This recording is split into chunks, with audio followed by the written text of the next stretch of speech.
irmãos, vamos abrir a Epístola de Judas. Amém. Capítulo 1, verso 5. Nós vamos começar desse versículo como ponto de partida. Precisa de microfone? Você sabe. É bom que para quem não sou de fora.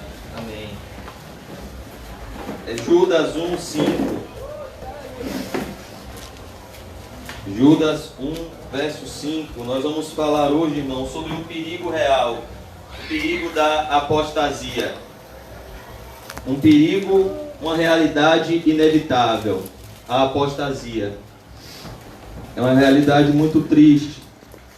Mas é uma realidade que Jesus Cristo disse que aconteceria antes da sua vinda. Antes de tudo, eu queria lembrar os irmãos o que significa a palavra apostatar. A palavra apostatar significa dar as costas para algo ou alguém. Então, a ideia de apostasia é alguém que esteve de frente e então ele dá as costas. O grande exemplo primário de apostasia são os nossos primeiros pais, Adão e Eva. A Bíblia diz que todos os dias, no crepúsculo do dia, ou seja, entre 5h30 e 6 horas da tarde, no pôr do sol, Deus vinha e se relacionava pessoalmente com Adão e Eva. Mas quando a serpente apareceu no jardim e seduziu Eva, o que aconteceu? Eles deram as costas. Eva deu as costas para Deus e, num pecado de ingratidão, desobedeceu a única ordem que Deus tinha dado. Deus colocou eles num jardim, Deus encheu eles de bens, Deus encheu Adão de sabedoria, Deus deu sabedoria a Adão para dar nome a todos os animais e disse: domine sobre a terra. Deus colocou eles num lugar perfeito, num paraíso, onde tinha centenas de árvores com frutos maravilhosos para se comer. E Deus colocou uma árvore no meio do jardim e disse: não coma desta árvore, Adão, porque no dia que você comer, você irá morrer. E o maior exemplo de apostasia foi o que Adão e Eva fizeram. Eva come do fruto, deixando a serpente colocar nela a soberba, o desejo de ser igual a Deus, e depois Eva pega do fruto e dá ao seu marido, que amou mais Eva do que a Deus. Na verdade, ele não amou Eva, ele odiou Eva, porque ele destruiu ele e Eva comendo do fruto. E ali nós vemos a realidade da apostasia. Quando Deus veio, no crepúsculo do dia, eles não estavam mais como estavam antes.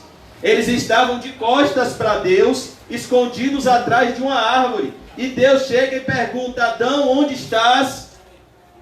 Você comeu do fruto que eu disse que não era para comer? Adão disse: Senhor, eu ouvi a tua voz ressoar no jardim e eu tive medo e eu me escondi, Senhor. E isso é apostasia. É o homem dar as costas para o seu Criador. Essa é a grande loucura do homem, se esquecer de Deus. Salomão, no último capítulo de Eclesiastes, disse: lembra-te do teu Criador quando, nos dias da tua mocidade, antes que venham os dias aos quais você venha dizer: perdi a alegria de viver. Satanás quer nos convencer que é muito cedo para servir a Deus, para depois nos convencer que é tarde demais. Por isso que desde moço nós devemos aprender com Samuel: quando Deus nos chamar, devemos responder como: eis-me aqui, Senhor, fala que o teu servo ouve. Obedecer é melhor do que sacrificar. E aqui no verso 5, irmãos, Judas vai trazer essa realidade assustadora dos últimos dias: a apostasia. Judas 1,5: quero, pois, lembrar-vos, embora já estáis cientes de tudo, uma vez por todas. Judas está dizendo aqui, gente, lembrando que esse Judas aqui não é o Iscariotes, é o irmão de Jesus Cristo. Gente, se lembre de uma vez por todas, esteja ciente de uma vez por todas que o Senhor, tendo libertado o povo, tirando da terra do Egito, destruiu depois os que não creram. O que é que Judas quer dizer com isso, irmãos? O mais importante na caminhada cristã não é como começamos, mas é como terminamos. Ele está trazendo aqui à tona um memorial, e Romanos 15:4 diz, Paulinho, que tudo que foi escrito para o nosso ensino foi escrito.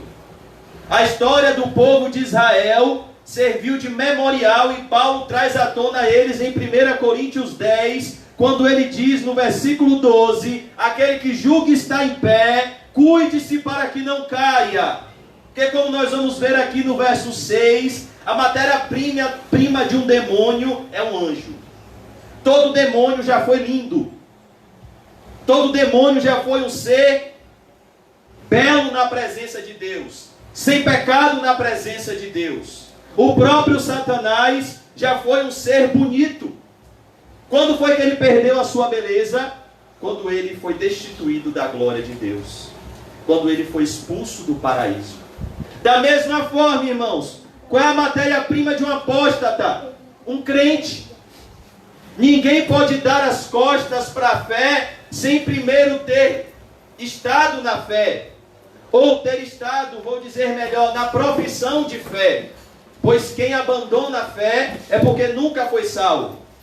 Mas aqui nós vemos nosso irmão Judas, irmão de Jesus Cristo, que nós vimos na semana passada, que ele queria falar sobre salvação, mas quando o Espírito Santo não deixou ele falar sobre salvação, porque o Espírito Santo incomodou ele, porque havia ímpios no meio do povo de Deus, haviam pessoas transformando em libertinagem a graça de Deus, usando a graça de Deus para viver em pecados escandalosos.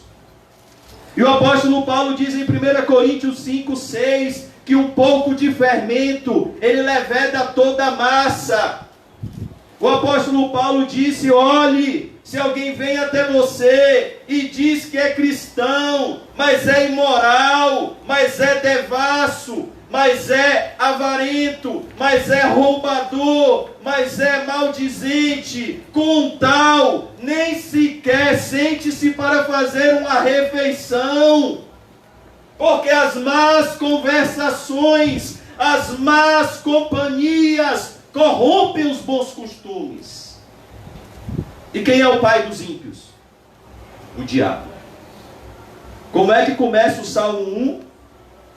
Bem-aventurado, você vai ser feliz se você não andar segundo o conselho dos ímpios. Amém. Você vai ser feliz se você não se deter no caminho dos pecadores, se você for separado para Deus. Você vai ser feliz se você não se assentar na roda dos escarnecedores. Você vai ser feliz quando o seu prazer estiver na lei do Senhor, e na sua lei você meditar de dia e de noite. Você será como as árvores do dique do Tororó, árvores plantadas junto a ribeiro de águas, que no tempo certo dá o seu fruto, cuja folhagem não murcha, e tudo quanto faz prospera. Salvador já teve várias chuvas. Você já viu uma árvore do dique cair? Eu nunca vi. Porque a força dela vem da raiz. E a força do cristão, a força do justo, vem da meditação das Escrituras. Jesus Cristo orou: Pai, santifica-os na verdade. A tua palavra é a verdade. A principal meditação nas Escrituras não é para fazer o que eu estou fazendo aqui agora. Se apresentar diante de um grupo de pessoas e mostrar o conhecimento que Deus te deu. A principal meditação nas Escrituras é só você e Deus, em secreto, em oração, para que a Escritura alimente a sua alma e te dê deleite em Cristo, prazer em Cristo, satisfação na presença de Deus. As Escrituras são o próprio Deus falando. As Escrituras falam a respeito de Deus. Deus disse para Ezequiel: Ezequiel, está vendo este rolo? Come este rolo. Deixa esse rolo descer as tuas entranhas, Ezequiel. Se alimente desse rolo. Jeremias disse no capítulo 15, verso 16: Senhor, achando as tuas palavras, eu as comi, Senhor, e elas me foram muito alegria no meu coração. Jesus Cristo disse que nem só de pão viverá o homem, mas de toda palavra que procede da boca de Deus. Quando Jeremias disse, eu não vou mais pregar, eu não vou mais falar nesse nome, a palavra do Senhor diz em Jeremias 29, que as palavras de Deus, a Bíblia, começou a queimar no coração de Jeremias. E Jeremias disse, meu Deus, eu vou ficar maluco, se eu não pregar, esse fogo vai me consumir. Porque Deus disse a Jeremias, não é a minha palavra como fogo, diz o Senhor, e como um martelo que esmiuça a terra. Quando o Espírito Santo desceu em Pentecostes, eles falaram em línguas repartidas como de fogo. E não é essas línguas estranhas que os pentecostais falam, mas é o poder do Espírito Santo vivificando no nosso ser interior a palavra de Deus. Uma coisa, irmãos, é ler a Bíblia sem o Espírito Santo. Outra coisa é ler a Bíblia com o Espírito Santo. Faz toda uma diferença. Amém. Isso aí. Os fariseus conheciam a lei sem o Espírito Santo. Os discípulos se tornaram doutores da Bíblia também. Não se engane. Tem gente que pensa, Pedro era pescador, Pedro não gostava de estudar. Não, Pedro se tornou um grande erudito das Escrituras. Muito estudioso mesmo. Inclusive, alguns séculos atrás, chegaram a questionar a autoria das cartas de Pedro. Sabe por quê?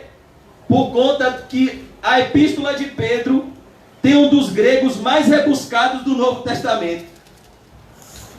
E os intelectuais disseram, não é possível que aquele pescador que andava com a peixeira dentro das calças, que deu uma peixeirada na orelha de Malco, escreveu isso aqui com tanta autenticidade, com tanta clareza, com tanta robustez.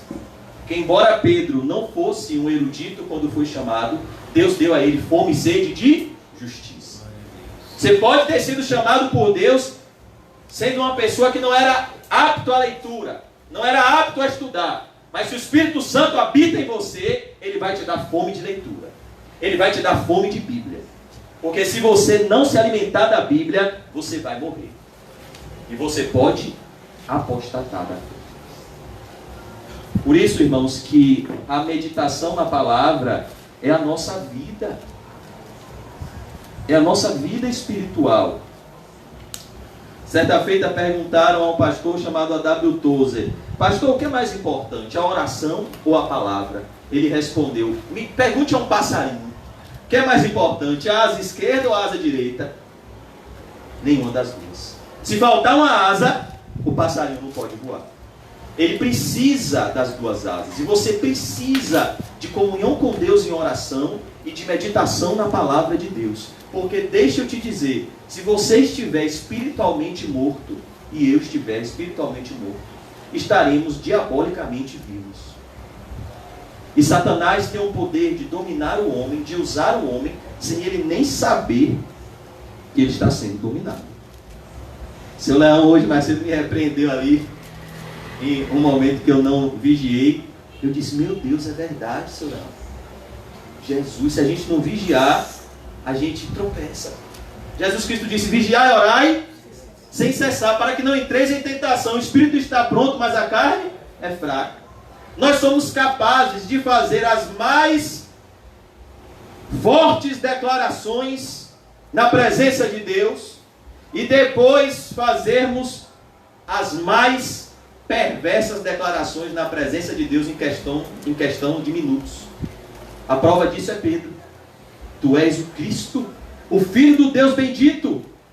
Bem-aventurado és tu, Simão Barjonas, porque não foi carne e sangue que tu revelaram, mas meu Pai que está nos céus. Em verdade te digo, tu és Pedro, sobre esta pedra, Cristo, edificarei a minha igreja, e as portas do inferno não prevalecerão contra ela. Dar-te-ei as chaves do reino dos céus, Pedro. O que ligares na terra, será ligado no céu. O que desligares na terra, será desligado no céu. Aí depois Jesus Cristo disse, é necessário que o Filho do Homem padeça, seja rejeitado, morra na cruz, mas ao terceiro dia ele vai ressuscitar. O mesmo Pedro chamou a Jesus e começou a repreendê-lo. Não, Senhor, tem compaixão de ti, O Senhor não vai morrer na cruz, não. Como foi que Jesus respondeu? Para trás de mim, Satanás. Para trás de mim, Satanás. É você que está usando ele. É você, demônio. Eu sei quem é você. Foi você que eu venci no deserto. E é você que está usando meu melhor amigo Pedro. Porque não cogitas das coisas de Deus, mas está preocupado com o que, irmãos? Com as ambições humanas. Porque o amor ao dinheiro é a raiz de quê?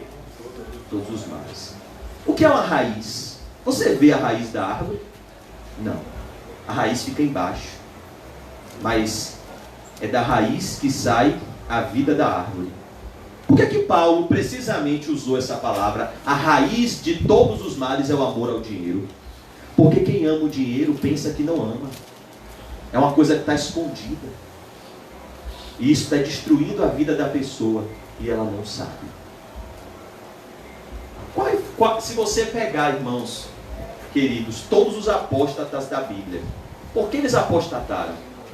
Vamos parar para pensar em alguns apóstatas aqui. Quem é que já leu o livro de Josué? Amém? O capítulo 7, Acã fez o quê? Pegou os despojos de Jericó e tomou para ele e para a família dele, não foi? Por que que Deus matou Acã e a sua família? Por causa do amor ao dinheiro. Quem aqui já ouviu a história de Geazi? Por que que Geazi pegou a lepra de Naamã? Por quê? Você não está estudando a Bíblia não, gente? Eita Deus. Por causa de quê? Dinheiro. Naamã renunciou, Eliseu renunciou o dinheiro de Naamã. Geazi foi lá e fez o quê? Pegou. E Deus fez o quê? Amaldiçoou. A lepra de Naamã, Geazi, passou para você. Saul, por que Saul apostatou? Amor ao dinheiro. Os gado ruim, ele sacrificou. Os boi bonito, ele pegou, junto com o rei Amalequita. E Deus tinha dito para ele matar todo mundo. Por que que Judas traiu Jesus e Satanás entrou em Judas? Alguém pode se lembrar? O que é que Judas fez? Por quê? Bom. Jesus fundou a igreja. Ele ascende aos céus, derrama o Espírito Santo em Pentecostes. Um casal morre dentro do templo. Por que é que eles morreram mesmo? Amor ao dinheiro. Ananias e Safira. Um apóstolo professa seguir um homem professa seguir o apóstolo Paulo. Anda com Paulo. É cooperador de Paulo. É amigo de Paulo. É citado ao lado de Lucas, o médico amado. E quando Paulo foi preso, ele abandonou a Paulo. Ele desamparou a Paulo, amando o presente século. O que é amar o presente século? Amar o dinheiro. Você pode desfrutar de alguma coisa boa no mundo sem dinheiro? Seja realista. Não. Você pode ir num bom restaurante sem dinheiro? Só se for para lavar os pratos. Você pode entrar numa loja de grife e sair de lá com a camisa boa sem dinheiro? Não. E por que Demas amou o mundo? Por causa do dinheiro, irmãos. É a raiz de todos os males. Todo apóstata na Bíblia, pode olhar lá. Ele ama o dinheiro. Ai, Senhor, quero, pois, Judas 1,5, lembrar-vos, embora já estejais cientes de tudo, uma vez por todas, que o Senhor, tendo libertado um povo, tirando-o da terra do Egito, destruiu depois os que não creram. Aqui nós vemos, irmãos, o que aconteceu lá em Números capítulo 13. Deus manda os espias vigiarem, olharem a terra prometida. Moisés vai lá e manda os espias. E eles dizem: olha, Moisés, a terra é boa, viu? Manda leite e mel. Mas tem uns gigantes lá que a gente parece um gafanhoto diante deles. Aí Moisés diz: não tem problema, nós vamos naquela terra. E sabe qual foi a reação do povo diante de Moisés? toda a congregação pegou em pedras para apedrejar Moisés. Vamos lá, irmãos, ver esse episódio que Judas está citando aqui. Números 13. No capítulo 12, nós vemos uma disciplina dura sobre Miriam, porque Miriam ficou com ciúme de Moisés. Miriam e Arão. Miriam ficou leprosa porque, não, quer dizer que Deus só fala com Moisés? Não, Deus também fala com a gente. Deus respondeu: Miriam, eu falo com vocês, mas com meu servo Moisés é diferente. Com ele eu converso face a face, Miriam. E ela ficou leprosa 7 dias, porque muitas vezes é difícil você identificar a glória de Deus numa pessoa que você convive e muitas vezes vê os defeitos dela. É difícil. A Bíblia diz que os próprios irmãos de Jesus não criam nele. Jesus Cristo disse que um profeta não tem honra a não ser na sua casa, entre os seus parentes. Então aqui, irmãos, nós vemos que Miriam ficou leprosa e que nós temos que tomar cuidado, porque o homem vê a aparência, Deus vê o coração. A Bíblia diz que Jesus fez poucos milagres em Nazaré, porque por causa da incredulidade deles. As pessoas diziam: não é este o carpinteiro, filho de José, filho de Maria? E Jesus foi embora, porque eles foram incrédulos. Incrédulos. Números, capítulo 13. Nós vamos, no capítulo 13, nós vemos Deus manda Moisés enviar os espias. É interessante que no capítulo 13 aqui aparece o nome de Josué como Oséias. Oséias, filho de Num. E Moisés muda o nome de Oséias para Josué. Oséias significa no hebraico desejo de salvação. Josué significa o Senhor é a salvação. Amém. Mostrando, você quer ser salvo? Jesus Cristo é quem te salva. Porque o nome Jesus é o nome Josué. O Senhor salvará o seu povo dos seus pecados. O carcereiro perguntou: como eu faço para ser salvo? Paulo responde: crê no Senhor Jesus Cristo, serás salvo tu e a tua casa. E aqui nós vemos, irmãos, no capítulo 14, quando os espias voltam, eles são recebidos com incredulidade. E no capítulo 14, eu falei 13, mas é o 14, nós vemos a rebelião do povo. Números 14, a partir do verso 1. Levantou-se, pois, toda a congregação e gritou em alta voz, e o povo chorou aquela noite. Todos os filhos de Israel murmuraram, Números 14, 2, contra Moisés e contra Arão. E toda a congregação lhes disse: tomara tivéssemos morrido na terra do Egito, ou mesmo neste deserto.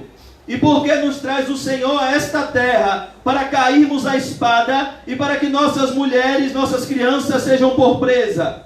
Olha o perigo da incredulidade, irmãos.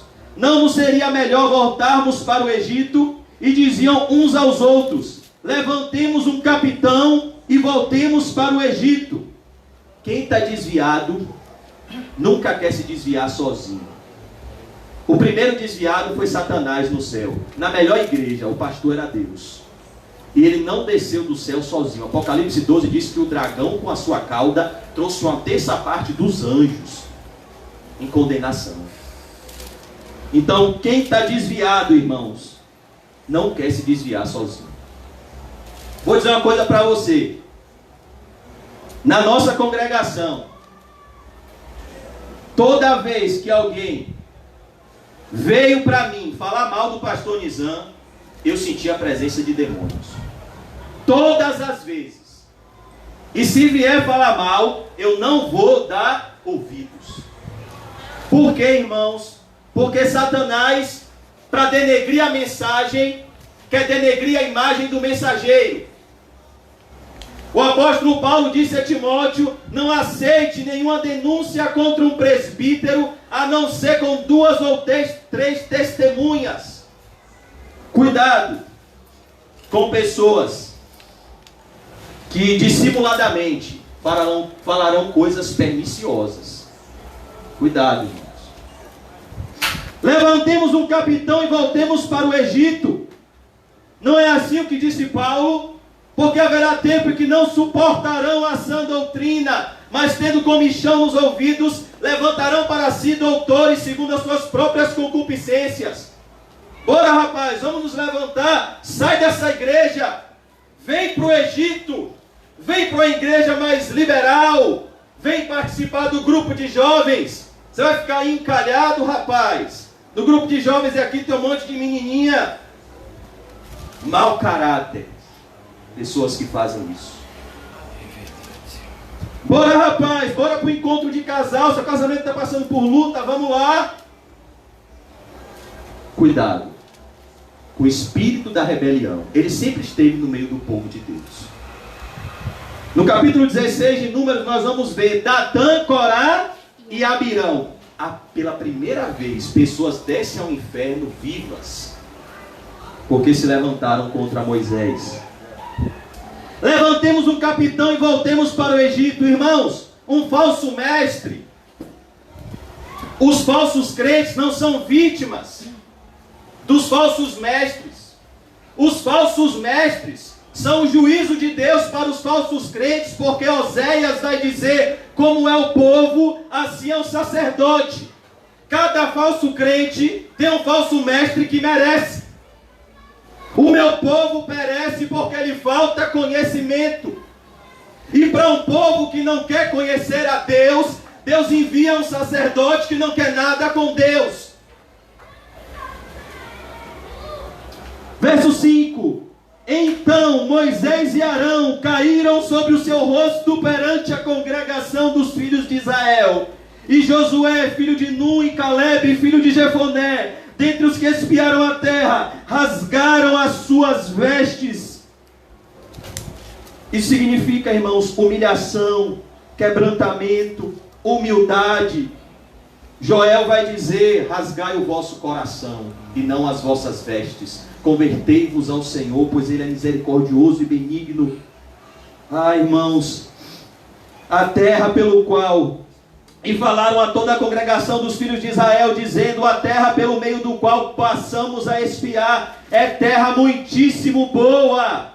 Perceba, irmãos, os espias, quando trazem um relatório ao povo, eles ficam com medo por causa da incredulidade. Mas quando homens de fé, Moisés, Arão, Josué, Calebe, ouvem este desafio, eles dizem: a terra é boa. As pessoas veem as mesmas circunstâncias e uma vê um motivo para se acovardar e outras verem um motivo para lutar. Todo o exército de Israel se acovardou porque tinha um gigante que todo dia clamava de dia e de noite. Não tem um homem aí no meio de vocês, não? E Saul, que já era um apóstata, não enfrentou Golias. E todo o exército de Israel se acovardou. Até que um dia tinha um jovenzinho que estava passando para fazer um favor para seu pai, Davi. E ele já tinha sido ungido por Samuel, sendo o mais desprezado da sua família. Samuel chegou na casa de Jessé. Tinha gente bonita, tinha gente alta, tinha gente com boa aparência. E ele olhou para Abinadab e disse: é isso, esse tem cara de rei. Deus disse: não é não. Eu rejeitei. Porque o homem Samuel vê a aparência, Samuel. Deus vê o coração. Davi era tão desprezado que Samuel perguntou: vem cá, gente. Vem cá, Jessé. Você não tem outro filho, não? O rapaz tem. Ele está lá, trabalhando, está esquecido, cuidando das ovelhas do pai. Ele é pastor, o nome dele é Davi, desprezado até pela própria família. E Deus foi lá, Samuel foi lá e ungiu Davi, o novo rei de Israel. Se cumpriu no tempo dele? Não. Porque a promessa de Deus é no tempo de Deus. Quando José recebeu o sonho que ele iria governar para os seus irmãos, sobre os seus irmãos, aconteceu isso logo na vida de José? Não. Ele foi vendido como escravo. Ele sofreu muito. Ele foi tido como um mau caráter, um jovem santo, temente a Deus, foi tido como um prostituto. Mentira. José era íntegro.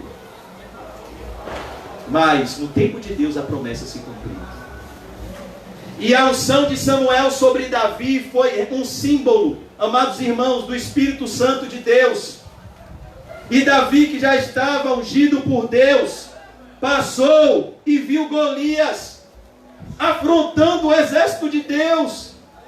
E como esses homens aqui, Davi viu nessa circunstância que todo mundo se acovardou, um motivo para glorificar o nome do Senhor dos Exércitos. Olha que maravilha, irmãos. Davi disse: quem é este incircunciso filisteu para afrontar o exército do Deus vivo? Uma pessoa com fé olha para uma realidade e tem uma definição. Uma pessoa sem fé olha para a mesma realidade e tem outra definição. Porque se os nossos olhos forem bons, toda a nossa vida será boa. Se os nossos olhos forem maus, toda a nossa vida será má. E Davi disse: olha Saul, eu vou lutar contra Golias. Mas rapaz, você é maluco. Os irmãos dele zombaram dele. Você, Davi, um pequenino, vai lutar contra esse gigante. A Bíblia diz que Golias tinha 3 metros de altura. E Davi, a Bíblia diz que ele era pequeno, de baixa estatura, ruivo e de boa aparência. Está lá em 1 Samuel. E ele foi lá em Saul, tentaram colocar nele a armadura de Saul. E o que foi que aconteceu, Rodolfinho? Com a armadura de Saul em Davi, ficou todo troncho. É como se pegar uma roupa de seu Hélio e tentar colocar em Quinho. Vai ficar todo troncho, porque a estatura há uma diferença. E Davi nos ensina, irmãos, que as armas da nossa milícia não são carnais, são espirituais, são poderosas em Deus para a destruição de fortalezas. E Davi joga aquela armadura fora. E ele pega 5 pedrinhas. Olha que maravilha, irmãos. E um badogue. 5 pedrinhas e um badogue. J-E-S-U-S. Jesus. A palavra de Deus. O verbo que se fez carne, habitou entre nós, cheio de graça e de verdade. Davi disse: olha Golias, você vem até mim com espada e vara-paus, mas eu vou a ti em nome do Senhor dos Exércitos. E ele deu uma badogada e bateu na testa de Golias. Mas sabe o que é interessante? Golias não caiu para trás.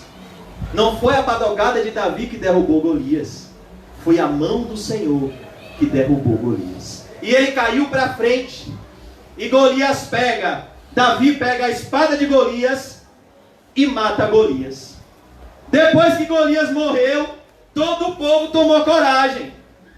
Agora todo mundo virou homem. Vamos lá, vamos pegar os filisteus. Vamos lá, gente, vamos pelejar. Por quê, irmãos? Spurgeon dizia: muitos homens devem os êxitos que teve pelas grandes batalhas que tiveram que vencer. Sabe quando você vai sentir a presença de Deus de forma mais real? Quando você renunciar mais por amor a Cristo. Quando você abandonar tudo por amor a Cristo. Achegai-vos a Deus, e Ele se achegará a vós outros. São obstáculos, irmãos. Vitórias. As nossas vitórias hoje não são militares. As nossas vitórias hoje são internas. É a vitória do nosso caráter, sendo conformado ao caráter de Jesus. É o Espírito Santo matando a nossa carne e fazendo Cristo viver em nós para a glória de Deus Pai. Isso é a nossa vitória hoje. A vitória que vence o mundo é a nossa fé. E todo aquele que é nascido de Deus vence o mundo. Você nasceu de Deus. Maior é o que está em você do que o que está no mundo. Números, vamos continuar aqui em Números. 8h32. Irmãos, hoje eu quero terminar no horário em nome de Jesus. Esse relógio aqui funcionou de uma forma milagrosa na mão do pastor Nizam, porque Deus mandou um recado. Vamos lá devagarzinho na paz de Deus. Então Moisés e Arão, vou ler do 5 de novo, caíram sobre o seu rosto perante a congregação dos filhos de Israel. E Josué, filho de Nun, e Calebe, filho de Jefoné, dentre os que espiaram a terra, rasgaram as suas vestes e falaram a toda a congregação dos filhos de Israel, dizendo: a terra pelo meio do qual passamos a espiar é terra muitíssimo boa. Versículo 8: se o Senhor se agradar de nós, então nos fará entrar nessa terra e nos dará terra que mana leite e mel. Irmão, se essa terra aqui mana leite e mel, se você for limpo de coração, você vai entrar numa terra, meu irmão, muito melhor do que a terra que manda leite e mel. Você vai entrar na Nova Jerusalém, onde não há choro, onde não há pecado, onde não há tristeza, onde não há contenda, onde não há doença, onde não há vírus, onde não há chikungunya, onde não há aflição, onde não há coronavírus, onde não há demônios, onde não há pecado. Quem são as companhias do céu? Deus Pai, Deus Filho, Deus Espírito Santo. Aleluia. Quem são as outras companhias do céu? Os remidos, a família de Deus, os que lavaram suas vestiduras no sangue do Cordeiro. Jesus Cristo diz: quem é minha mãe? Quem são os meus irmãos? Aqueles que ouvem a palavra de Deus e obedecem. Lá no céu só vai ter santo. Lá no céu não vai precisar essa batalha que Judas está falando aqui pela santidade na igreja, porque lá no céu o pecado não entra mais. Essa é a terra que mana leite e mel, irmãos, onde Deus enxugará dos nossos olhos toda lágrima. Não haverá luto. Aqui nós estamos vivendo momentos de luto, onde se faz necessário ir a enterros. Nossos parentes, eles vão morrer. Todos vocês um dia vão morrer. Eu um dia vou morrer. Nossa aparência física vai ser toda desfigurada. Paulinho me mostrou, não foi, Paulinho? Como fica um corpo meses. Ali foi meses depois, Paulinho? 3 anos. 3 anos depois de quando enterra. Meu Deus, quanta vaidade! Produto de beleza, plástica e tal. Você vai morrer, você é pó e ao pó voltarás.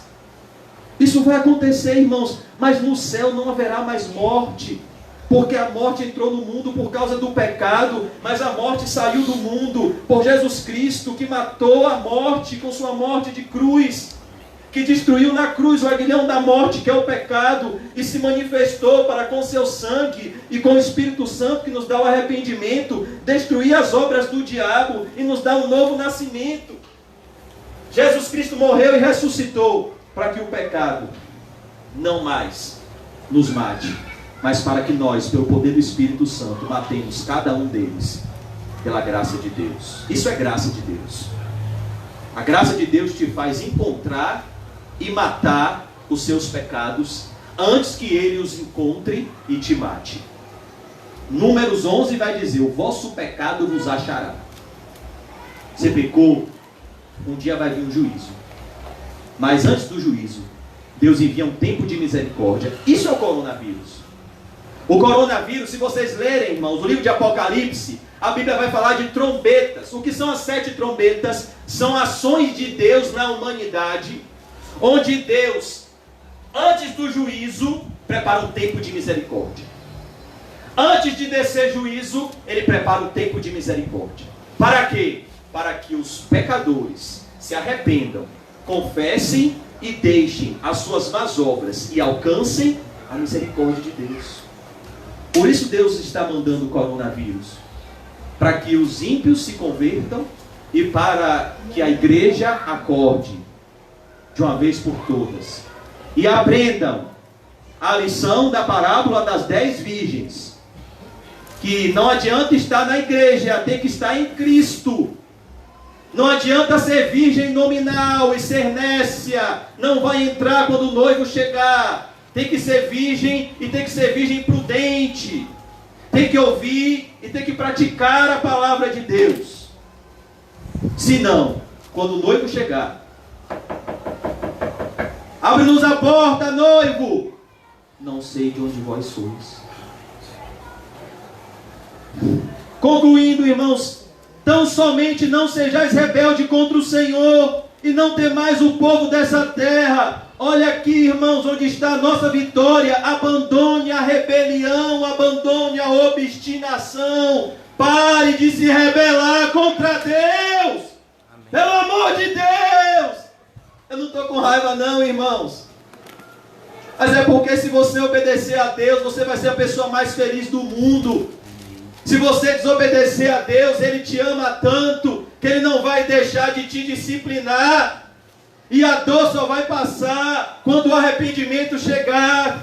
Porque é Deus que fez a ferida na sua alma. E é só Deus que pode curar. É Deus que manda a disciplina, irmãos. E é só Deus que pode trazer a alegria da salvação, o avivamento em meio à disciplina. É Deus, é Deus, é Deus. Dele, por Ele e para Ele são todas as coisas. Tão somente não sejais rebeldes contra o Senhor, e não temais o povo dessa terra. Olha, irmão, se você obedecer a Deus, você não tem o que temer. Porquanto, como pão, os podemos devorar. Olha a atitude de fé de um homem que tem a consciência em paz com Deus. Eles são gigantes. Eu vou devorar ele como eu como um pão. Igual o cachorro quente de ontem de Rita. Eu vou devorar esses inimigos igual aquele cachorro quente com pão molinho, que o pão chega a derretir na boca. Só eu comi 4. Vamos orar. Que pão abençoado, viu, irmãos? E aqui nós vemos, irmãos, eles viram e disseram: esse gigante é como pão para a gente. Por quê? Por causa da força deles? Não, por causa do Espírito Santo, Rodolfo, que habitava neles. O que é um demônio? É um ser perigoso, que enganou a anjos, que enganou a muita gente. Mas um demônio, diante de um homem cheio do Espírito Santo, ele tem medo. Ah, eu conheço a Jesus. Eu conheço a Paulo também, que prega Jesus. O demônio tem medo de um homem cheio do Espírito Santo, irmãos. Tem medo. Como os podemos devorar, mas isso não é para nos deixar soberbos, porque a soberba precede a queda. Para nos deixar humildes e dependentes de Deus. Retirou-se deles o seu amparo. O Senhor é conosco, não os temais. Perceba, irmãos, o Senhor se retirou deles. O Senhor é conosco, não os temais. Deus é com você, irmão. Se Deus é com você, ainda que o exército se levante contra você, você vai prevalecer. Porque um homem com Deus é maioria. Um homem com Deus é vitorioso. Ainda que ele esteja diante de um exército, ele é vitorioso. Como foi Eliseu, quando veio um grande exército diante dele, os sírios, se eu não me engano. E veio um grande exército diante dele. E o moço de Eliseu devia ser Geazi, para ser sem fé como sempre. Geazi, Eliseu, ó para lá, Eliseu. O exército que está vindo, eles vão nos matar. Eliseu fez uma oração. Olha um homem temente a Deus, ele ora e Deus atende. Eliseu orou: Senhor, abre os olhos espirituais desse jovem. Deus abriu os olhos espirituais, Paulinho. E ele viu um exército de anjos, muito mais numeroso do que o exército dos sírios. Então ele chegou à conclusão: maior são os que estão conosco dos que os que estão com eles. E sabe o que Deus fez? Deus cegou. E o exército inimigo se matou entre si. E Eliseu não moveu uma palha. Porque aos que ele ama, ele dá enquanto dorme. Mas aos rebeldes, inútil vos será acordar cedo, comer o pão de dores, dormir tarde. Porque se o Senhor não edificar a cidade, em vão vigia a sentinela. Todo esforço sem obediência a Cristo é em vão. Por isso Jesus Cristo disse: pare de se esforçar sem mim nada podeis fazer, vinde a mim. Todos vocês que estão cansados e sobrecarregados, disse Jesus, e eu vos aliviarei. Jesus é o seu alívio, irmão. Eu vos aliviarei, vinde a Cristo. Ele tem um manancial de águas vivas, o Espírito Santo. Ele é o alívio, Ele é o descanso das nossas almas. Apesar disso, olha o verso 10, Números 14, 10. Apesar disso, toda a congregação. Irmãos, vocês podem ler comigo em voz alta, Números 14, 10. Apesar disso, toda a congregação disse que os... É brincadeira, irmãos. Esse povo aqui foi tirado do Egito. Era escravo de Faraó. Que ingratidão! Quantos milagres, quantos livramentos nós não recebemos. E agora se volta contra os servos de Deus. Deus falou isso com Samuel. Samuel ficou triste quando o povo pediu um rei. Samuel, então peraí, quer dizer que eu não sou homem de Deus? Deus disse, calma Samuel, antes de rejeitar a você, eles rejeitaram a mim. Saul é o rei que eles merecem. Esse povo, Samuel, não quer nada com Deus não. Mas fique tranquilo que eu te amo. Porque ainda que os homens nos rejeitem, Deus nos ama. E se Deus nos ama, podemos ser rejeitados por qualquer um. Mas se Deus nos odeia, todo o aplauso, todo o amor que recebamos do mundo não vai se comparar ao momento em que estivermos diante de Jesus glorificado, assim que fecharmos os olhos dessa terra e Ele disser, apartai-vos de mim, eu nunca vos conheci. Você que viveu na prática da iniquidade e a porta se fechar e a pessoa nunca mais entrar no céu. É desse momento que eu tenho medo e que você tem que ter medo. Não é ser rejeitado pelos homens, ser perseguido pelos homens. Jesus disse que isso é uma bem-aventurança. Regozijai-vos e exultai, porque grande é o vosso galardão nos céus. Assim perseguiram os profetas que viveram antes de vós, quando mentindo, disserem todo mal a seu respeito. Bem-aventurados os perseguidos por causa da justiça, porque deles é o reino dos céus. Quem é o maior homem nascido de mulher? João Batista. Foi o que fizeram com João Batista. Hoje é São João, né? Então, o mundo tá comemorando, né? Eu passei o dia todo aqui ouvindo essa música de quadrilha. Que luta, viu? É hoje? Ontem e hoje, né? Como foi que João Batista morreu? Degolado. Degolado. Não foi? Quem foi que matou ele? Herodes. Por que matou ele? Porque ele pregou a verdade. Por causa da justiça. Isso é bem-aventurança. Sabe o que Jesus Cristo disse? Dentre os nascidos de mulher, quem é o maior homem? João Batista.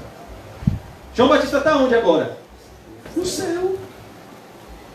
Para que, irmãos, buscar aplauso de homens? Para que buscar reconhecimento humano? Eu quero fazer uma pergunta para vocês, irmãos. Você acredita que Deus existe? Você acredita que Jesus Cristo está aqui hoje? Você acredita que a presença de Deus é real? Você acredita que Deus existe mesmo, irmão? Então por que ficar preocupado com o que as pessoas estão pensando de você? Com sua aceitação diante das pessoas? Se você sabe que Deus existe, que Deus te chamou, que Deus te regenerou, que Deus te deu o Espírito Santo, que Deus está te santificando e que daqui a alguns momentos você estará em casa com Ele nos céus. Para que buscar aplauso de homens? Sabe o que Jesus Cristo disse dos fariseus? Que muitos dentre os fariseus concordaram com o que Jesus pregava, mas eles não abandonaram a sinagoga. Sabe por quê? Porque eles amaram mais a glória dos homens do que a glória de Deus. Eles amaram mais a sua reputação do que o serviço a Jesus Cristo. Verso 10. Apesar disso, toda a congregação disse que os apedrejassem. Sabe o que é isso, irmãos? A natureza humana. O ser humano, irmão, é mau. Não confie no homem, não. A mesma pessoa que te faz um elogio hoje, amanhã bota o pé para você cair. A mesma pessoa, não é outra pessoa não, é a mesma. A mesma multidão que disse, Hosana nas alturas, bendito que vem em nome do Senhor, disse, crucifica-o. Crucifica-o. Num lapso temporal de 5 dias. Domingo, gritaram, Hosana nas alturas. Sexta-feira, gritaram, crucificam. A mesma pessoa que diz, oh irmão, glória a é um homem de Deus, obrigado por ter me apresentado essa igreja. É a pessoa que diz, rapaz, você está cego. Eu já ouvi isso. Você está cego. Você tem nada com Deus. Por quê? Porque eu exortei. Uma coisinha que eu falei. E bíblica. Tenho minha consciência em paz no Senhor. Não falei nem com grosseria, falei com todo amor, todo respeito, todo carinho. Oh, meu amado, essa moça não é sua esposa ainda. Por que você largar tudo e ir assim, como se já fosse casado com ela? Ela não está sob a tutela do pai, de um pastor. Pronto. Parou de falar comigo. Diz que eu estou com o espírito de contento. Eu estou com o demônio. Por quê? Porque eu toquei na ferida. Porque eu mexi no ídolo dele. E ele não queria abandonar esse ídolo. Mas eu oro a Deus para que um dia ele abandone. E estou de braços abertos, com o coração limpo para amá-lo. E para recebê-lo se ele se arrepender como filho pródigo. Mas, se você vê uma pessoa indo para o inferno e você não fala, você é perverso. Você não tem amor coisa nenhuma, você é ímpio. Você quer o seu bem-estar. É o que um falso mestre quer. Ele sabe que ele vai ser rejeitado, ele muda o discurso. O bezerro de ouro, não foi o que o pastor Elisão pregou? Arão? Ele sabe que ele vai pregar um sermão. Rapaz, aquele fulano de tal que dá um dízimo de R$1.200, velho. Ele, se eu fizer esse sermão aí, fulano de tal que dá o dízimo de 1.000 e pouco, não vai me congregar aqui não. Rapaz, então muda o sermão. Eu vou fazer um sermão aqui, subjetivo, não vou combater o pecado, vou falar sobre as doutrinas elementares do cristianismo, as doutrinas da graça, vou falar sobre coisas subjetivas, que não pegue no pecado de ninguém. Não toque no pecado do meu povo, porque é o meu povo que me sustenta. Eu tiro o lucro do bolso deles. Então eu quero meu povo trabalhando, eu quero meu povo estudando, eu quero meu povo se formando, eu quero meu povo se graduando, eu quero meu povo se profissionalizando, porque quanto mais eles sobem do ponto de vista financeiro, maior é o dízimo e a oferta deles. Eu subo junto com eles. É um falso mestre. Eles são do mundo. Eles falam que o mundo quer ouvir e o mundo os ouve. O mundo os ouve. Quem é de Deus vê logo, rapaz. Esse camarada aí não é de Deus, não. Não é Espírito Santo aí, não. Camarada parece um ator de teatro. Não tem autenticidade nenhuma isso aí. Não é Deus, não. Isso aí é diabo purinho. Porém a glória do Senhor apareceu na tenda da congregação a todos os filhos de Israel. Sabe por que Moisés não morreu com Caleb, Josué e Arão? Porque a glória do Senhor deixou todo mundo com medo. Apocalipse 11 vai falar de duas testemunhas que irão profetizar com poder e autoridade no momento que o anticristo se levantar. E a Bíblia diz que vão matar essas duas testemunhas e vão presentear uns aos outros com a morte destes homens que denunciavam os pecados deles. Mas a Bíblia diz que Deus irá ressuscitá-los e irá arrebatá-los ao céu na presença de todos. Apocalipse 11. Para mostrar que Deus era na vida desses homens. Esse povo viu, irmãos, que a glória do Senhor apareceu na tenda da congregação a todos os filhos de Israel. Se você morrer rebelde contra o pastor Nizam, Deus vai mostrar isso contra você. E eu espero que seja aqui na terra para que você se arrependa. Porque se for depois da terra, você nunca mais vai ter espaço de arrependimento. Eu falo isso, irmãos, com a autoridade do Espírito Santo. Que não é minha. Disse o Senhor a Moisés: até quando me provocará este povo? E até quando não crerá em mim, a despeito de todos os sinais que fiz no meio dele? Meu Deus! Que ingratidão! O que vai ser preciso, irmãos? O que vai ser preciso? Tantos sinais. Quantos livramentos a gente já não teve? Já não chegou a hora de se prostrar e agradecer? Jesus curou quantos leprosos? 10. Quantos voltaram para agradecer? 1. Jesus perguntou: cadê os 9? Foram embora. 9 leprosos foram embora. O que voltou e agradeceu, Jesus disse o quê? A tua fé te salvou. Poder da gratidão. Deus não é obrigado a fazer milagre todo dia, não, irmãos. Deus não é obrigado a encher nossa barriga todo dia não, irmãos. Ele faz por graça e misericórdia. E cada milagre já é um motivo para a gente se prostrar e adorar a Deus em espírito e em verdade. Agradecer a Deus. O maior de todos os milagres é Deus transformar pecadores à imagem e semelhança de Adão em filhos de Deus, à imagem e semelhança de Jesus. O maior milagre é a regeneração. Quanta gratidão! Porque se você nasceu de novo, não foi porque você quis.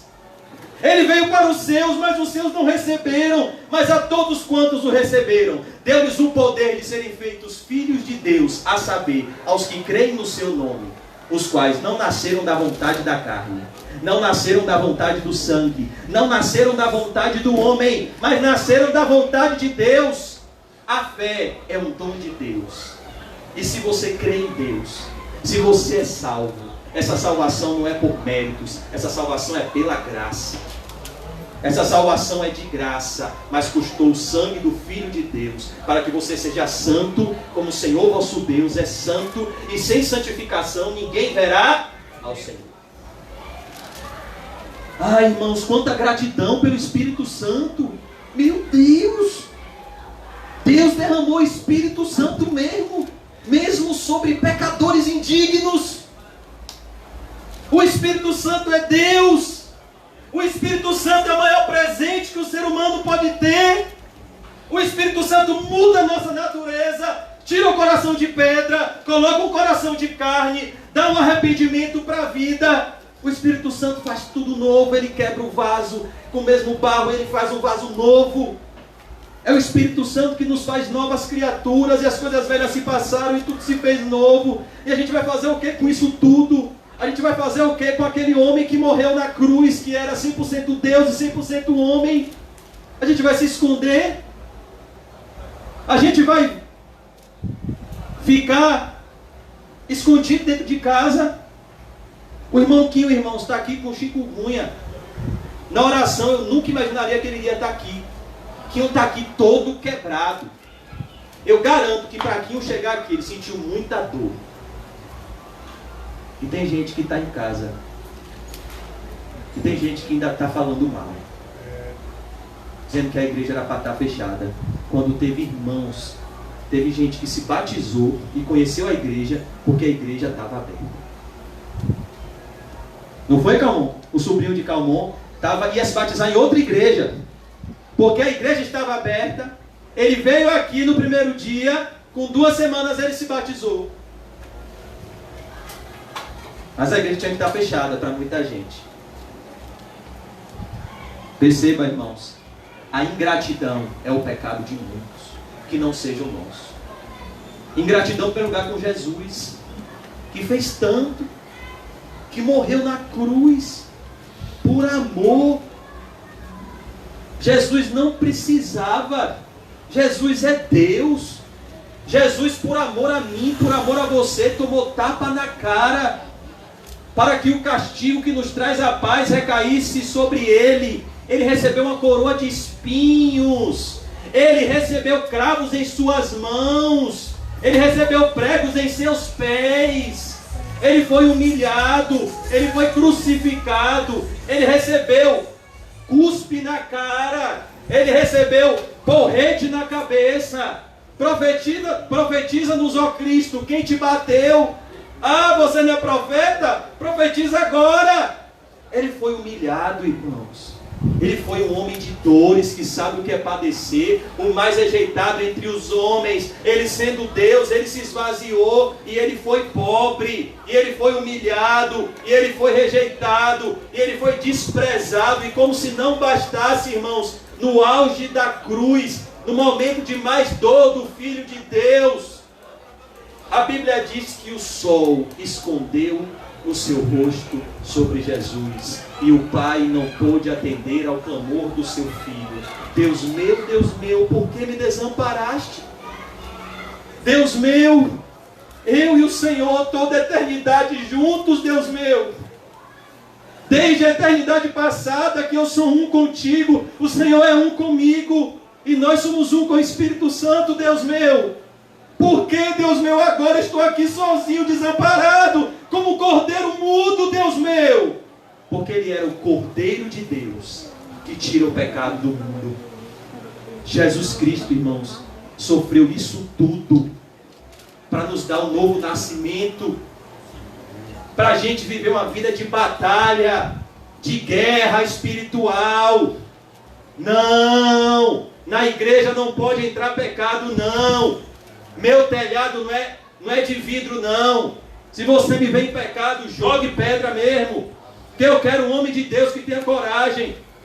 Uma vez eu vi uma pessoa dizendo: cuidado, cristão, quando você fala assim, seu telhado também é de vidro, seja misericordioso. Seja misericordioso, mas não tenha telhado de vidro, não. Viva uma vida santa, para que naquilo que falam mal de vocês, se envergonhem. Rapaz, eu falei mal daquele rapaz, e eu vi que ele anda como Jesus andou. Ele se esforça para viver em santidade. E meu telhado está aqui. Se você me vê em pecado, ele não é de vidro, não. Pode jogar pedra mesmo, que eu quero ser amassado. O que eu não quero é acordar no inferno, encobrindo o pecado e usando a Bíblia como um mau caráter para justificar pecado. É isso que eu não quero. Fale para mim mesmo. Seja o Natan. Seja homem comigo. Fale a verdade. Olha, José, eu vi você como seu leão falou hoje comigo. Tal dia, você errou. É mesmo, meu irmão. Eu errei. Pecado não se justifica, não. Pecado se arrepende. Porque todos somos pecadores. Os sãos não precisam de médico, e sim os doentes. Eu não vim chamar justos, mas pecadores ao arrependimento. E fiel é esta palavra, e digna de toda aceitação. Jesus Cristo veio ao mundo salvar os pecadores, dos quais eu sou o principal. Mas eu não estou brincando de ser crente, não. Eu não sou moleque, não. É o que disse Paulo. Lá em 1 Timóteo 1,16, Paulo disse: em mim, que sou o principal dos pecadores, Deus me fez ser um modelo para aqueles que vão crer. É isso que Paulo disse. Ele não disse isso para justificar práticas pecaminosas. Ele disse isso para mostrar que ele era o pior e Deus transformou ele num homem santo. E que se alguém quisesse seguir a Cristo, olhasse para ele, porque ele dizia: sede meus imitadores, como eu sou de Cristo. Aquele que diz estar em Cristo tem que andar como quem andou. Como quem? Como os pastores de hoje? Como Cristo andou. Pastor Nizam falou comigo aqui um dia: Deus deixou as pisaduras de Cristo bem claras. Só não segue quem não quer. Porque a luz veio ao mundo, e os homens amaram mais as trevas do que a luz, porque suas obras eram más. Está claro. Está com tinta de sangue, sangue carmesim, as pisadas de Cristo. Está com gotas do Calvário. Só não segue quem não quer. Me perdoe, irmãos, já são 9 horas. Até quando me provocará este povo, e até quando não crerá em mim, a despeito de todos os sinais que fiz no meio dele? Quantos sinais, irmãos, serão necessários para a gente dar frutos dignos de arrependimento? Jesus Cristo disse: essa geração adúltera e pecadora me pede um sinal, mas nenhum sinal lhe será dado, a não ser o sinal do profeta Jonas, como ele esteve no ventre da terra, no ventre de um peixe, 3 dias e 3 noites. O Filho do Homem ficará 3 dias no seio da terra, num sepulcro, mas ao 3º dia ele ressuscitará. Esse é o sinal para essa geração. Eu não tenho que fazer milagre aqui, não. Jesus já disse que o sinal era esse. Quem está buscando sinal vai seguir os falsos profetas, e por não ter prazer na verdade, Deus vai enviar o espírito do erro. Quem quer sinal vai ser enganado. O sinal para essa geração é Cristo e este crucificado. Está aqui, ó. Jesus morreu na cruz. Ele mandou você se arrepender. Você vai continuar no pecado? Eu estou limpo do sangue. Eu estou limpo. As minhas mãos estão limpas do seu sangue. Você está notificado. Jesus derramou sangue para você abandonar o pecado. Se você não abandonar o pecado, a ira de Deus, que deveria cair sobre Jesus, vai cair toda sobre você. E eu tenho um alerta para você, pecador. Horrenda coisa é cair nas mãos de um Deus vivo. O irmão Paulinho cantou aqui: caia fogo do céu, queima este altar, mostra para este povo que há Deus em Israel. Em Levítico 9:10, caiu fogo do céu. Mas houve uma diferença. No sacrifício de Moisés e Arão, que eles trouxeram o cordeiro para o altar, o fogo do céu caiu e queimou o cordeiro. Simbolizava Jesus. É o pecador justificado em Cristo. E toda a congregação se prostrou e adorou a Deus. Mas no capítulo 10 de Levítico, os sobrinhos de Arão, Nadab e Abiú, quiseram se aparecer e não trouxeram o cordeiro. É o que vai acontecer com o homem sem Cristo depois da sua morte. Eles não trouxeram o cordeiro, eles trouxeram o quê? Eles colocaram fogo estranho. E o fogo de Deus desceu, caiu o fogo do céu. E matou quem? Nadab e Abiú. Ou a ira de Deus cai sobre Jesus, ou a ira de Deus cai sobre o pecador. Por isso a Bíblia diz que Deus não deixou impune os pecados anteriormente cometidos, sobre a sua paciência, mas Ele manifestou a sua justiça no tempo presente, a cruz de Cristo, para mostrar que Ele é justo. Ele não inocenta o culpado. Naum diz, Naum 1:3, Ele não inocenta o culpado, mas Ele é justificador daquele que tem fé em Jesus Cristo. Quem crê em Jesus, Deus justifica na mesma hora. Porque aquele que crê em Cristo não entrará em juízo, mas passou da morte para a vida. Irá passar desta vida para a vida eterna. Então, irmãos, qual é o sinal que essa geração precisa? Jesus. O que é que todo pecador precisa? Um encontro com Jesus, como Saulo no caminho de Damasco. Um encontro com Jesus como a mulher samaritana. Um encontro com Jesus como Nicodemos. Um encontro com Jesus como o paralítico de Betesda. Um encontro com Jesus como Zaqueu. Um encontro com Jesus como Bartimeu. Um encontro com Jesus, irmãos, transforma tudo. A despeito de todos os sinais que fiz no meio dele. Ô irmão, será que depois de tantos avisos, nosso coração vai continuar duro?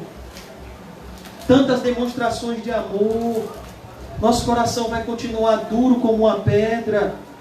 Ele não vai se quebrantar, ele não vai se arrepender, ele não vai amolecer, ele não vai liberar o perdão. Para que guardar rancor? Bem-aventurados os limpos de coração, eles verão a Deus. Para que deixar brotar a raiz de amargura, que brotando contamina muitos? Perdoe, deixe esse negócio que te ofenderam lá. A pessoa vai dar conta diante de Deus. Irai-vos e não pequeis, não deixe o sol se pôr sobre a vossa ira, não deis lugar ao diabo. Perdoe agora, porque amanhã a ira só vai aumentar. Perdoe, urgente, perdoe, eu te suplico, perdoe. Perdoe alguém que te ofendeu. Não guarde mágoa. Não te deixe vencer pelo mal. Vence o mal com o bem. Se o teu inimigo tiver fome, dá-lhe de comer sim. Se o seu inimigo tiver sede, dá-lhe de beber sim. Romanos capítulo 12. A justiça não pertence a nós. A justiça pertence a Deus. Jesus Cristo disse, irmãos, que quem não ama os inimigos não é crente. Vocês têm noção do que é isso? É por isso que as pessoas não gostam do Sermão do Monte, não. As pessoas gostam das doutrinas. Eu sou calvinista, eu quero Calvino, eu sou Spurgeon. Por que você não vai lá para Mateus 5, 6 e 7 e não pratica aquilo ali? Sabe o que Jesus Cristo disse? Ouviste o que foi dito pelos antigos: amarás o teu amigo, odiarás o teu inimigo. Eu, porém, vos digo: amem os vossos inimigos. Mandamento, não é conselho não, viu? Amem os vossos inimigos. Orem pelos que vos perseguem. Ore. Não é para Deus matar, é para Deus converter, salvar e transformar seu irmão em Cristo e vocês se abraçarem juntos no céu e na terra também. Sabe o que Jesus Cristo disse? Se amardes somente os que vos amam, que recompensa tereis? Que Espírito Santo é esse que te faz amar só quem te ama? Chegue para um mau caráter, toque na mãe de um traficante, provavelmente ele vai lhe matar, porque ele gosta da mãe dele. Agora pergunte se o traficante ama o traficante da boca rival. Se brincar, ele faz em pedacinhos. É o amor do ímpio. O rico da parábola que estava no inferno, ele amava quem amava ele. Pai Abraão, avisa os meus 5 irmãos, para que eles não venham para esse lugar de tormento. A família todo mundo ama. Quer dizer, tem ímpios que até o afeto natural perde. Até o amor pela família perde. Mas o cristianismo, irmão, é amar os inimigos, orar pelos que vos perseguem. Isso é ser crente. Isso é ser crente. É chegar em casa e chorar por aquela pessoa que te fez o mal. Porque essa pessoa está plantando na carne e ela não está fazendo mal a você. O mal que ela tenta fazer para você, se você está em Cristo, vai cair sobre a cabeça dela. Amã chegou até a preparar o tamanho da forca para o pescoço de Mardoqueu. Amã calculou: rapaz, qual o tamanho do pescoço de Mardoqueu? Eu vou fazer a forca do tamanho do pescoço de Mardoqueu. Quem foi enforcado? Foi Amã ou Mardoqueu? Foi Amã. Por quê, irmãos? Porque quem faz o mal está fazendo mal a si mesmo. Quem ofende está fazendo mal a si mesmo. Quem planta na carne está fazendo mal a si mesmo. Quem pega contra Deus está fazendo mal a si mesmo. Quem te maltrata está fazendo mal a si mesmo. Então o cristão tem um coração misericordioso. Uma das passagens mais lindas da Bíblia, irmãos, é o encontro de José com seus irmãos. Você acha que foi fácil para José perdoar? Você acha que foi fácil para José perdoar? José foi lançado numa cova, foi vendido como escravo. José perdeu a túnica que o paizinho dele tanto amava, ele deu a ele. José sofreu muito. E a Bíblia não diz que foi fácil, não. O texto lá de Gênesis, irmãos, mostra a batalha que é para perdoar. José, quando viu seus irmãos, ele se escondeu e chorou muito. Bem-aventurados que choram, eles serão consolados. Ô Jesus, tira essa amargura, meu Pai. Jesus, tira tudo de ruim do meu coração. Tira a mágoa, tira os ídolos. Tira, Jesus, me traz de volta o primeiro amor, Senhor Jesus Cristo. Eu quero o primeiro amor. Eu quero voltar ao primeiro amor, Senhor. Eu quero voltar a ter experiências contigo, Senhor. José chorou. E ele chegou diante dos seus irmãos e disse para eles: é tão bonito quando José tira o lenço que estava sobre a face dele, e ele se revela aos seus irmãos. E ele chora muito com Benjamim, e os seus irmãos choram com a alegria do perdão. Porque o perdão liberta e a mágoa aprisiona. Quem perdoa é feliz, irmãos. Por favor, perdoe. Não deixe o seu amor se esfriar. Não saia do primeiro amor por nada. Sabe por que muitos apostatam? Porque perdem o primeiro amor. Porque não perdoam. Eu já vi gente sair da igreja porque não perdoa. Porque não abandona a raiz de amargura. Porque não se humilha. Porque o orgulho não deixa chegar lá e dizer: e aí, meu irmão, você me perdoa pelo que eu fiz? Eu assumo as consequências do meu erro. Você me perdoa? Eu estou arrependido, meu irmão. Você me perdoa? Não. Fica um esperando a iniciativa do outro. Ah, se ele não me pede perdão, eu não vou pedir perdão, não. Porque não é assim, não. Ele tem que se humilhar, a gente vai, se for para se humilhar, vai se humilhar junto. Ele que se humilha primeiro. Isso não é crente, não, irmão. Crente tem o mesmo sentimento que houve em Cristo Jesus. Ele se humilha. Porque o alvo de humildade para ele, o referencial de humildade para ele é Jesus, que percorreu a distância da glória para uma manjedoura, para viver como um carpinteiro e morrer numa cruz como um criminoso e ao terceiro dia ressuscitar. Isso é humildade. E é para essa humildade que a gente tem que olhar, considerando os outros superiores a nós mesmos. Nada fazendo por vanglória ou por partidarismo. Não é para me aparecer, nem para trazer um grupo para mim. É por humildade. João Batista: convém que ele cresça e eu diminua. Concluindo, irmãos, verso 12: com pestilência o ferirei e o deserdarei, e farei de ti povo maior e mais forte do que este.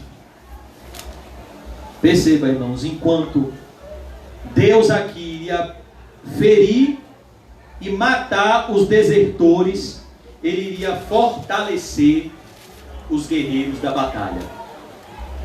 Isso é a apostasia, a grande apostasia antes da morte, da volta de Jesus. Sabia que tem gente que sai da igreja porque Deus coloca para fora? Esse é o meu maior medo.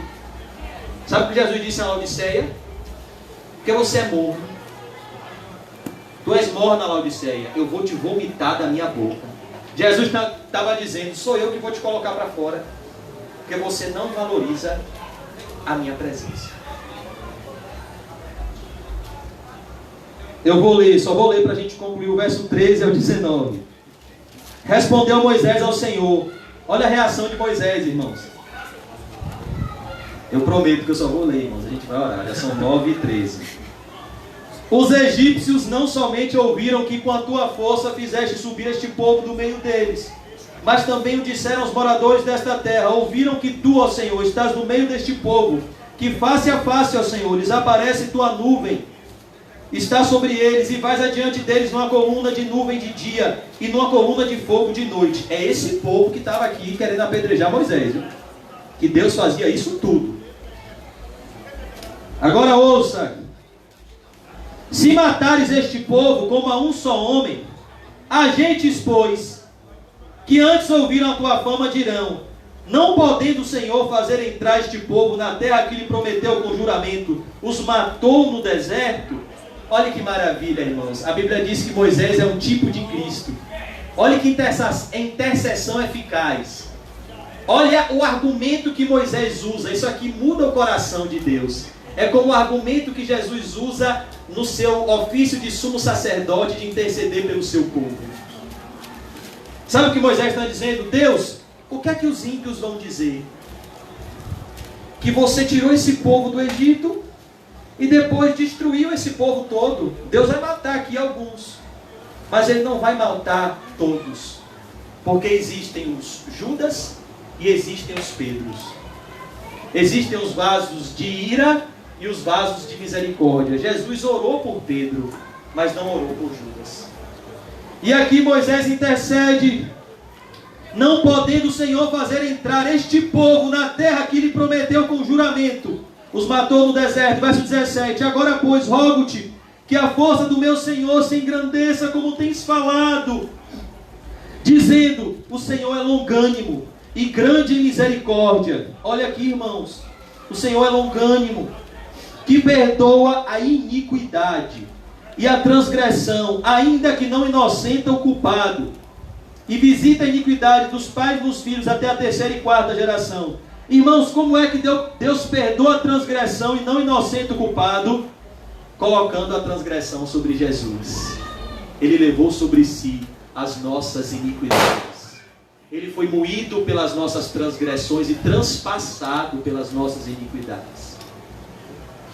Ah, Deus bom, que moeu seu filho para nos receber, como recebeu o filho pródigo. Matou o novilho cevado, irmãos, para nos dar a alegria da salvação. Ainda que não inocente o culpado, e visita a iniquidade dos pais nos filhos até a 3ª e 4ª gerações. Verso 19: perdoa, pois, a iniquidade deste povo, segundo a grandeza da tua misericórdia, e como também tens perdoado este povo desde a terra do Egito até aqui. Moisés disse: ó Senhor, perdoa, tem misericórdia, Senhor. Tem misericórdia de mim, que sou um pecador, é o que o publicano clamava. E Moisés intercede de forma fiel. Mas deixa eu te dizer, irmãos, se você não voltar ao primeiro amor, você pode ser um apóstolo. Eu preciso ser verdadeiro aqui. Quando um médico vê um paciente com uma situação ruim, ele pode enganar o paciente? Nós vemos aqui o pequeno Dylan hoje, né? O médico podia mentir para a mãe de Dylan, Lani? Podia mentir para César? Não. Eu preciso te dizer hoje, seu coração está numa situação perigosa. Você pode ser um apóstata e eu posso também. Sobre tudo que você tem que guardar, guarde seu coração. Tome cuidado. Cuidado, para você não apostatar da fé. Cuidado, não deixe o primeiro amor se esfriar. Muitas pessoas vão apostatar. Essa é a marca, esse é o cenário. da ascensão do anticristo. Muitos apostatarão da fé, dando ouvido a espíritos, Daniel, enganadores. Ó, o mundo espiritual é real. Às vezes você nem sabe, mas tem um demônio cochichando bobagens no seu ouvido e você está pensando que não é nada que está acontecendo. Dando ouvidos a espíritos enganadores. O pregador está pregando e o demônio está ali, como ele faz o dever de casa na parábola do semeador, roubando a semente. Dando ouvido a espíritos enganadores e a doutrinas de demônios. Por homens que têm cauterizado a própria consciência. Esse é o meu medo hoje. É a nossa consciência chegar no estado de cauterização. O que é uma consciência cauterizada? É uma consciência que você pode exortar milhões de vezes, a pessoa não vai mudar. E só Deus sabe que é um apóstata ou não. A apostasia é algo que acontece no coração e de forma invisível. O apóstata, primeiro ele apóstata, ele dá as costas à fé do seu coração. Ele abandona a fé do seu coração. Ele é um apóstata. Ele abandonou a fé. Depois de muito tempo, é que ele abandona a congregação. Mas antes de sair da congregação, ele saiu de Cristo. E tome cuidado, irmão. Tome cuidado, porque a apostasia é real. A apostasia é real. E a apostasia, irmãos, é um estado onde não há mais volta, não há mais perdão. É quando a pessoa passa dos limites. Passou dos limites. Deus disse a Samuel: até quando terás dó de Saul? Eu já rejeitei Saul, Samuel. Deus disse a Jeremias: Jeremias, não ore mais por este povo, Jeremias. Ainda que Moisés e Samuel, Jeremias, se coloquem diante de mim, Jeremias 15:1. Eu não vou salvar esse povo, Jeremias. Acabou minha paciência. O apóstolo, irmãos, está lá em Hebreus 6:4. É aquele que, provando a boa palavra de Deus, é aquele que desfrutou dos poderes do mundo vindouro e foi participante do Espírito Santo e recebeu a boa palavra de Deus, ele caiu. E a Hebreus 6,4 vai dizer, a epígrafe do texto é: os perigos espirituais. É impossível renová-los para o arrependimento, pois estão para si mesmos crucificando o Filho de Deus e expondo-os à ignomínia. É o que um apóstata faz. Pedro vai dizer: melhor lhe fora nunca ter conhecido o caminho da justiça do que conhecer e voltar atrás. Porque no apóstata se cumpre o adágio verdadeiro: a porca lavada voltou ao seu lamaçal e o cão voltou ao seu próprio vômito. Jesus Cristo disse aos fariseus,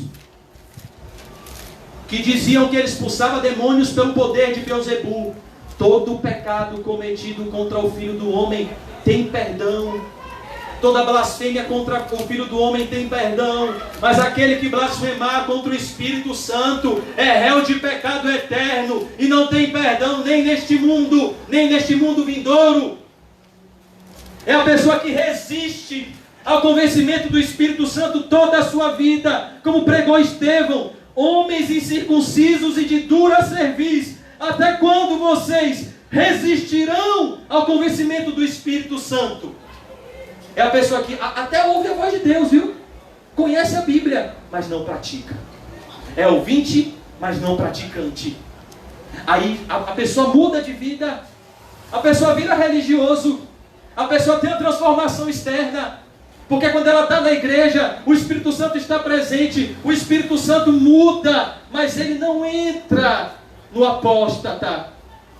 A Bíblia diz em 1 Samuel 10 que Saul estava profetizando no meio do arraial. E a Bíblia diz em 1 Samuel capítulo 28 que Saul estava consultando uma médium. Ele não ouvia mais a voz de Deus. E a Bíblia diz em 1 Samuel capítulo 31 que Saul se suicidou. Isso é apostasia, irmãos. É a pessoa que o Espírito Santo está do lado de fora. O Espírito Santo é uma pessoa. O Espírito Santo é Deus. E ele convence: olha, o caminho não é esse. E ele convence: olha, abandone esse caminho. E ele convence: olha, se arrependa. E a pessoa vai endurecendo o coração, endurecendo o coração, endurecendo o coração, até o momento em que o Espírito Santo desiste. E o que acontece? Jesus contou uma parábola. Mas, irmão José, isso aí não é arminianismo, não? Não. Porque a soberania de Deus anda lado a lado com a responsabilidade do homem. Se Jesus quisesse que a gente pregava, Deus vai te dar o arrependimento, ele pregaria. Mas ele pregou, arrependei-vos. Arrependei-vos. Porque é chegado a vós o reino dos céus. É seu dever, é meu dever se arrepender, embora a gente saiba que é o Espírito Santo que nos dá o arrependimento. Porque a soberania de Deus anda lado a lado com a responsabilidade humana. E o Espírito Santo fica do lado de fora, convencendo, e a pessoa tem uma mudança. Aí Jesus conta uma parábola para mostrar o que é o apóstata. O nome dessa parábola é A Estratégia de Satanás. Lucas 11, 24 e Mateus 12. Jesus conta essa parábola. E ele diz que o espírito imundo, ele estava numa casa, e ele sai dessa casa, e ele passeia por lugares áridos. É a pessoa que teve uma aparente libertação, mas o Espírito Santo não habitou nela. Como Jesus Cristo disse em João 14, o Espírito da verdade, que o mundo não pode receber, que habita em vós e estará em vós para sempre. O Espírito Santo não entra no apóstata. Ele fica do lado de fora, conversando, mostrando o caminho, como Balaão, que ouvia a voz de Deus, mas se vendia para Balaque. É o apóstata. Balaão profetizava da parte de Deus, querendo amaldiçoar o povo de Deus. Aí a Bíblia diz que esse espírito imundo que sai, e essa casa que fica aparentemente limpa, é a religiosidade sem um novo nascimento. A casa está limpa, a casa está varrida, a casa está adornada, está ornamentada, e o Espírito Santo, e o espírito imundo diz assim, por conta do Espírito Santo não está lá dentro. O espírito imundo olha para essa casa e diz, voltarei para a minha casa, de onde saí. E o que acontece? Ele traz consigo 7 espíritos piores, porque o Espírito Santo não estava lá. Tinha lá religiosidade, tinha lá formalismo, mas não tinha lá vida espiritual na presença de Deus. Não tinha oração secreta, não tinha mortificação de pecado, não tinha desejo por conhecer a Deus e fome de justiça, não tinha fome de Bíblia, não tinha uma aparente religiosidade. Aí o Espírito imundo volta e traz 7 espíritos piores. Sabe como Jesus conclui essa parábola? E os últimos atos deste homem se tornam piores do que os primeiros. Eu já conheci gente assim, tenho medo, muito medo dessa realidade. O número 7 na Bíblia significa completude. Quando a Bíblia fala de 7 espíritos piores, sabe o que significa? Satanás não vai dar mais espaço para essa pessoa se arrepender. Satanás já tomou conta. É como a Bíblia diz que Satanás entrou em Judas. E ele não teve mais lugar de arrependimento. A Bíblia diz que Esaú buscou arrependimento com lágrimas, mas não achou. Esse é o apóstata. O demônio vem com 7 espíritos piores. O demônio toma conta. E a consciência dele cauterizou. Você pode pregar para ele 5 horas, ele não vai se arrepender. Você pode dizer para ele, apóstata, você vai no inferno. Ele nem pensa que é um apóstata. Porque muitas vezes o apóstata só acorda da sua apostasia no inferno. Como Jesus concluiu o Sermão do Monte. Então, irmãos, Jesus disse, assim acontecerá a esta geração perversa. Muitos vão apostatar da fé. Muitos vão apostatar da fé.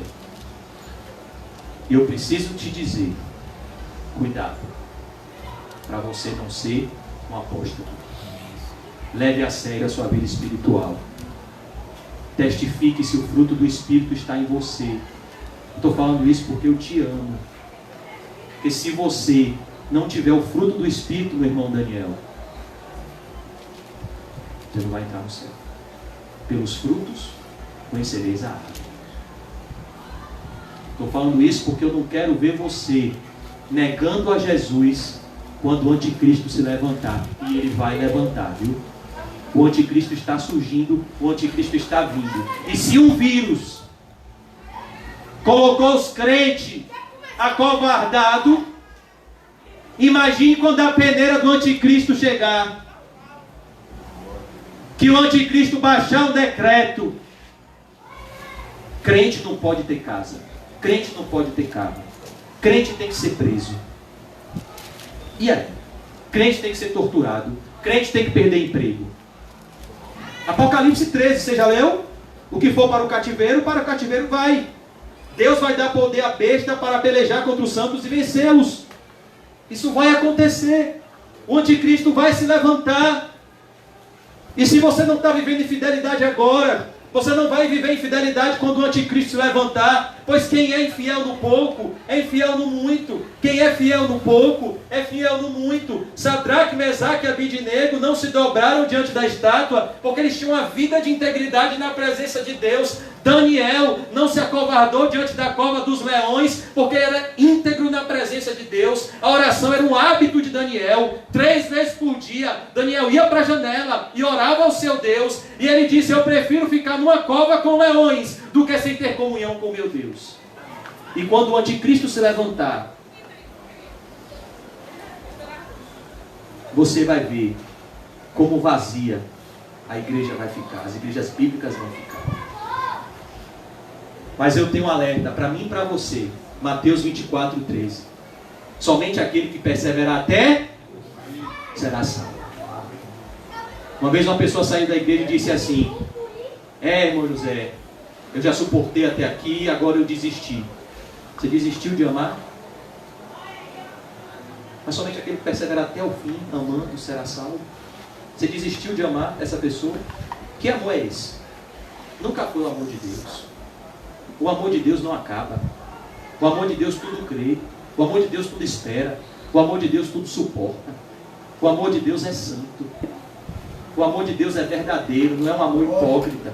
É um amor verdadeiro, irmãos. Então, cuidado. Jesus Cristo disse à igreja de Esmirna: ser fiel até a... e dar-te a coroa da... somente aquele que perseverar até o fim será salvo. Não adianta chegar até uma parte da corrida e desistir. Quem ama seu pai e sua mãe mais do que a mim não é digno de mim. Quem ama seu filho e sua filha mais do que a mim não é digno de mim. Quem ama sua própria vida mais do que a mim não é digno de mim. Quem tentar salvar sua vida, perdê-la-á. Quem perder sua vida por amor de mim do Evangelho, achá-la. Quem não toma a sua cruz e me segue não pode ser meu discípulo. Qualquer um dentre vós que não renuncia a tudo quanto possui não pode ser meu discípulo. Negue-se a si mesmo, tome a sua cruz e me siga. Você é um seguidor de Jesus ou você é um frequentador de igreja?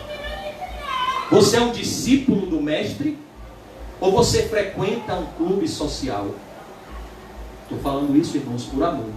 Porque se você não for um discípulo, mais cedo ou mais tarde, a apostasia se revelará.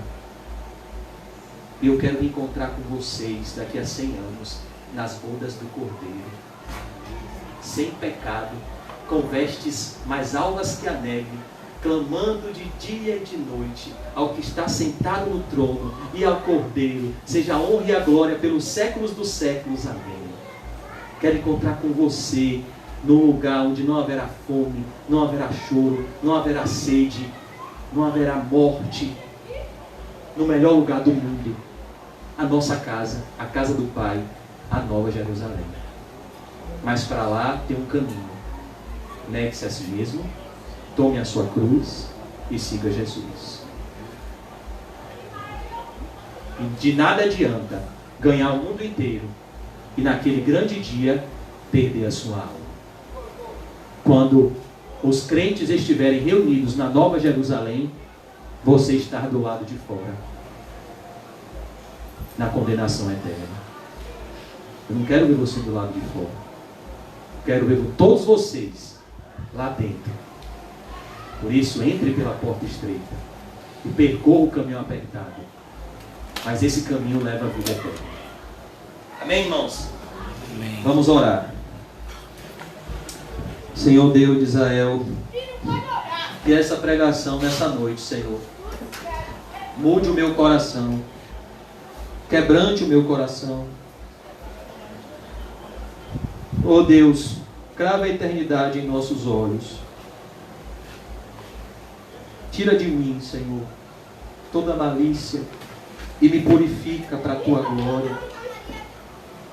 A tua palavra diz, Senhor, ó, quão grande amor nós temos, o fato de sermos filhos de Deus, Pai.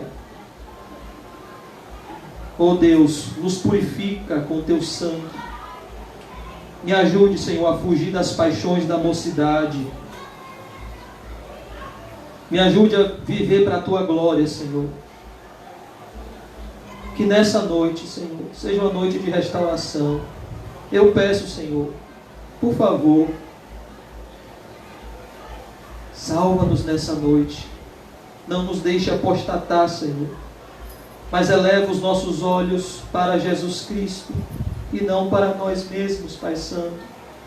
Nos livra de toda acusação, de toda culpa. E como o Senhor fez no vale de ossos secos, vivifica a nossa vida, Senhor.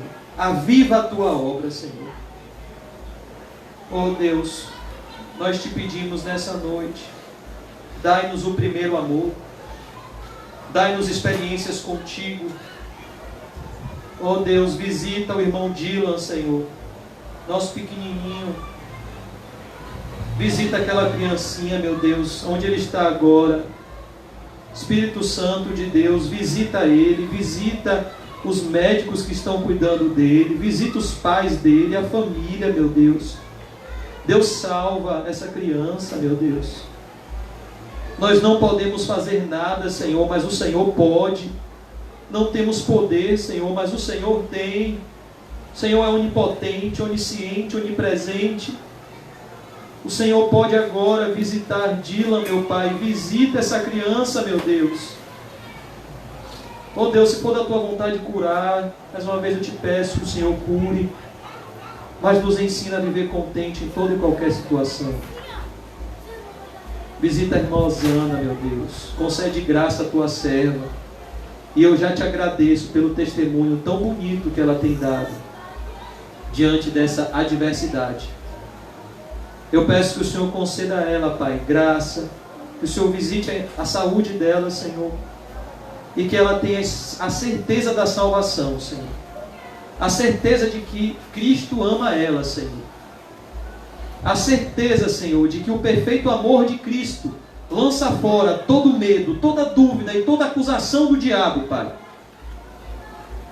Ó Senhor, que a tua filha possa vencer as batalhas espirituais, em nome do Senhor dos Exércitos, Pai Santo. Ó Deus, nós oramos pela nossa congregação, que o Senhor nos avive, que não sejamos como a igreja de Sardes, mas que vivamos uma vida que te glorifique, que venhamos a nos comportar amanhã de modo digno do Evangelho, e nos faz mansos e humildes de coração, Senhor.